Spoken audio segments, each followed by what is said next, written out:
Students, in this class we are going to see the different types of data transmission. So in the previous class we have seen the different means of communication like serial communication and parallel communication.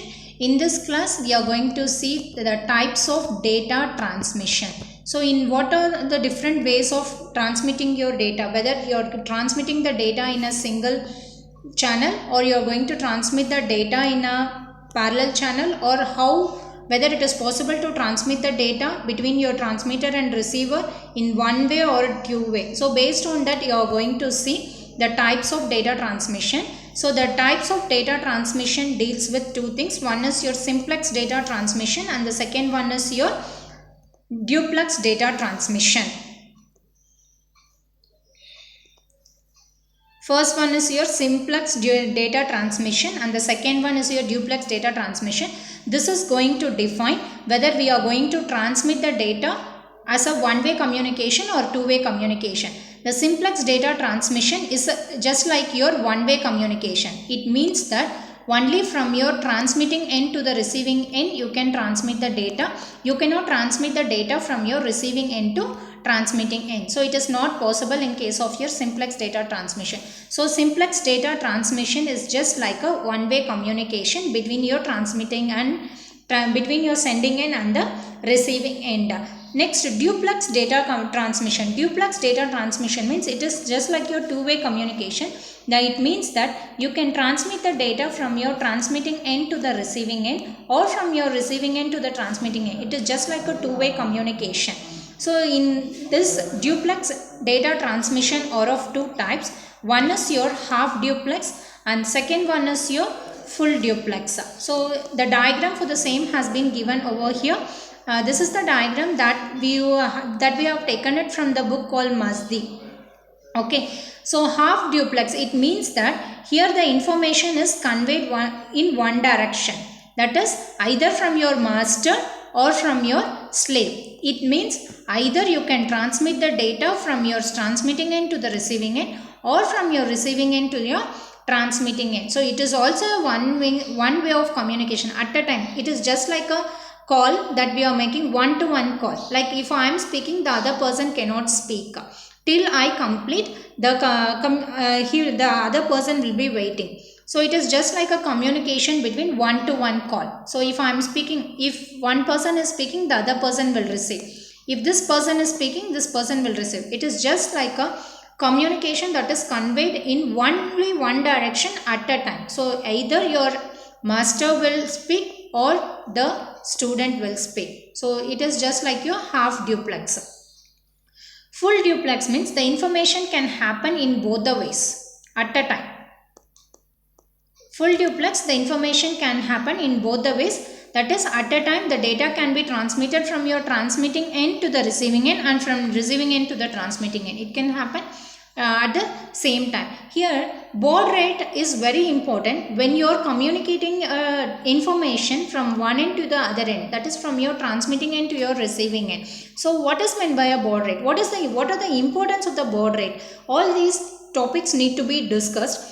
Just because we need to have an in-depth discussion to write a program, we need to calculate the baud rate and in what channel we are going to transmit the data. So all these things, while writing a program, it is mandatory. So we need to understand the importance of the baud rate, why we need to why we need to incorporate this baud rate in communication channel. So baud rate is nothing but, suppose you consider you are going to communicate between two microcontrollers.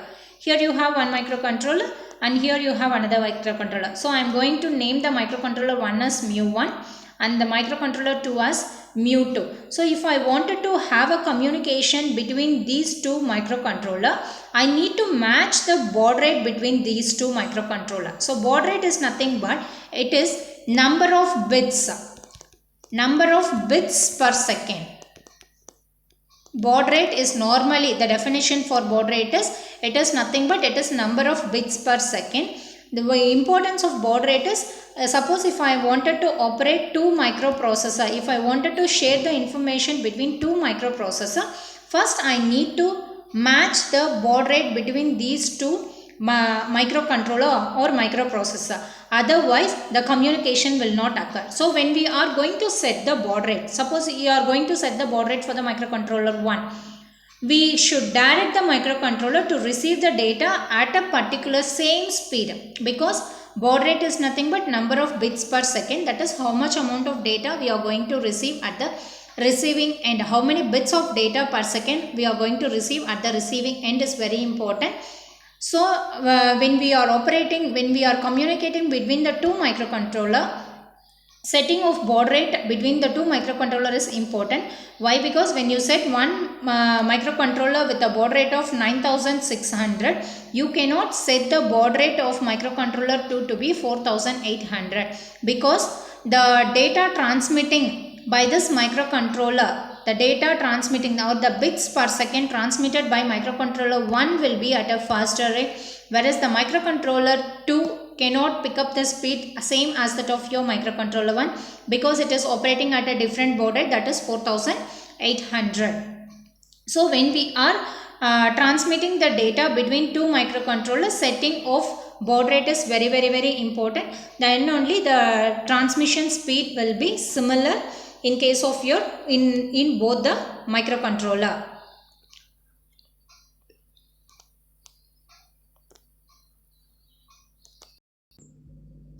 So in this different types of communication we have discussed what is meant by a simplex data transmission, what is meant by duplex data transmission, what is the importance of the baud rate, and why we need to have consider the baud rate when you are transmitting the data from one microcontroller to other microcontroller. All these things we have discussed. Now we are going to discuss in depth what is meant by a communication protocols in a serial communication. So why we need to understand the communication protocol in a serial communication is, so you consider SPI, that is serial peripheral interface. So it could be either a 3-wire system or 4-wire system. So why we need all these things in the sense, suppose if you wanted to transmit the data from your transmitting end to the receiving end, or from your receiving end to the transmitting end, and vice versa, the third wire is used for the clock pulse. That is one wire is to transmit the data from your master end to your slave end. That is, if the initial point is going to be this one, so this is going to be your master end and this is going to be your slave end. So in case of serial peripheral interface 3-wire system, you will be having 3 wires. In that 2 wire is meant for transmitting the data. That is, once to transmit the data from your transmitting end to your receiving end, and other from your receiving end to your transmitting end.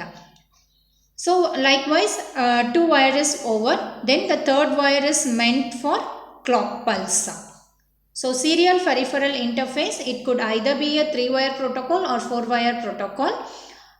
Here the 4th wire, in 3-wire, 2 wire will transmit the data from your transmitting end to your receiving end, or from receiving end to your transmitting end, and the 3rd wire is for your clock pulse. Whereas in case of your 4-wire protocol, the 4th wire will be your slave. That is, to select the slave, which one should act as a slave, that will be selected with the help of your 4th wire available in serial peripheral interface. This is one of your communication protocol that is mainly used for transmitting the data using serial communication.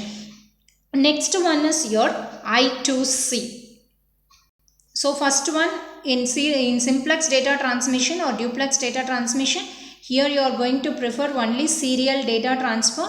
Under serial data transfer, while transmitting, the protocol is very important, that is communication protocol is very important. Under communication protocol, the first protocol what we have seen is SPI, that is serial peripheral interface, which could be either a 3-wire system or 4-wire system. The SPI may either have 3-wire or it may have 4-wire. If it is having a 3-wire, 2-wire is meant for communication, that is 2-wire is used to transmit the data from one end to the other end, and from receiving end to the transmitting end. So vice versa of communication happens with the 2-wire, and the 3rd wire is meant for giving a clock pulse. In case of 4-wire system, 2-wire is meant for transmitting your data, and the 3rd wire is for your clock pulse, and 4th wire will select which should be act as a slave part. The next protocol for the data transmission system is going to be I2C. It is nothing but inter-integrated circuit. So this one I2C is not, it is nothing but I square C. That is IIC. First I stands for inter-integrated circuits. Inter-integrated, and the C stands for, it is circuits. So this is another protocol. You might have heard about the communication system, that is UART.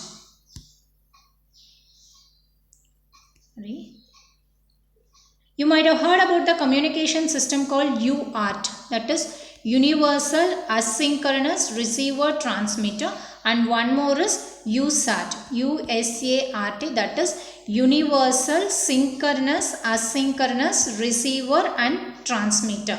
So when you consider the second protocol, what I have told, I squared C, that is inter-integrated circuit, it is the advanced protocol when compared to your USART, that is Universal Synchronous Asynchronous Receiving Transmitting. So this I square C is your two-wire communication.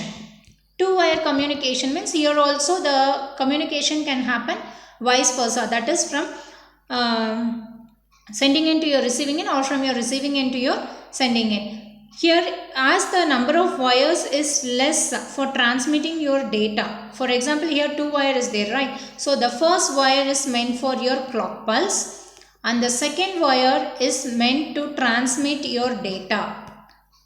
Here data transmission will happen in your second wire, which is nothing but your bidirectional. So it is a comparatively advanced protocol when you compare it with your SPI, that is serial peripheral interface. This is another way of transmitting your data from your sending end to the other receiving end. So as of now, to transmit the data either by means of your simplex data transmission or by means of your duplex data transmission, we have seen two protocols. One is SPI, that is serial peripheral interface, and the second one is going to be I2C, that is inter-integrated circuit.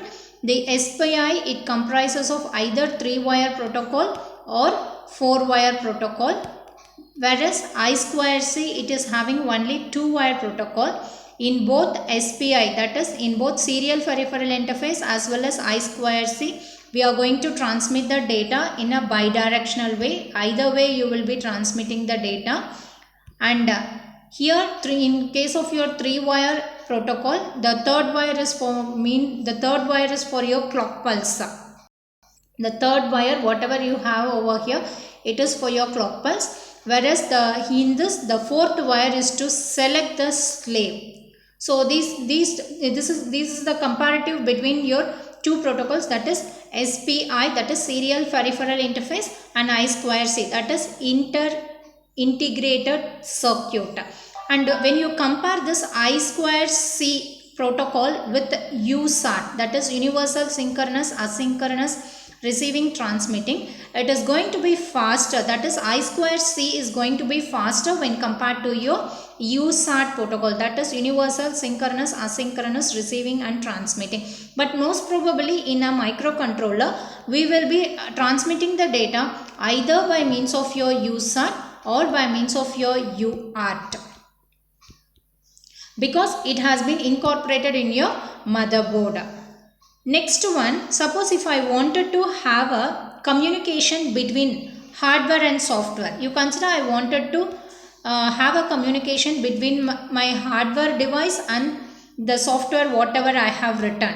If I wanted to have a communication, I will be using a protocol called RS-232, which is nothing but a standard protocol that we will be looking in the further chapter. So all these descriptions I have given over here, and it is the asynchronous serial communication data framing. As we discussed earlier, in case of your asynchronous serial communication is nothing but character oriented data transfer. Synchronous is block oriented, whereas asynchronous is character oriented data transfer. In this we can transfer a byte of data. A byte in the sense it is nothing but 8 bit of data at a time. So you could see here D0 to D7. From D0 to D7 it is the data that we are supposed to transmit. Before that we are having one start bit and stop bit. The start bit and stop bit is required. Why? Because when you are transmitting a data via a character oriented data transfer, the start bit and stop bit is essential whether the data has been received from the sending end to the receiving end in the right manner, just to check whether all the data has been transmitted from your transmitting end to the receiving end, or whether the receiver has received all the data from the transmitting end. Just to check that, we are going to use a bit called start bit and stop bit. So in the next class, we will be dealing at more depth with the protocol that is used for communicating your software and hardware. That is nothing but RS-232. Thank you, students.